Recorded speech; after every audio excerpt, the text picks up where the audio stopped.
Hello everyone and welcome to this new video tutorial. In this video guys, I'm going to show you how you could fix the resolution problem on a Windows 10 computer. So first you will have to click with the right button of the mouse.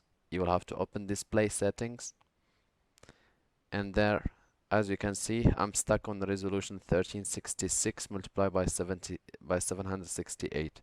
So to solve that problem, because the scroll down menu doesn't work for me, so I will just go on advanced display settings, and here guys we will click on display adapter properties for display 1 or display 2, depends how many display you are having.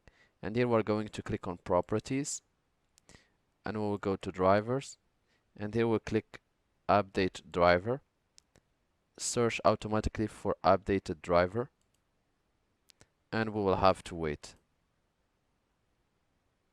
As the operation is finished, you can just go ahead and close. Now we will go back, we will just close again, and we'll restart our computer. After your computer has restarted, you can again click on the right button of the mouse, open display settings, and here you can try to change the resolution to the recommended one, and then you will have to click keep changes. After that guys, you'll see that this drop down menu for resolution is working for you, so it means that the problem has been fixed. And as soon as you have selected the recommended one, you can just go ahead and click to close, and after that when you check your computer you will find that the issue has been solved.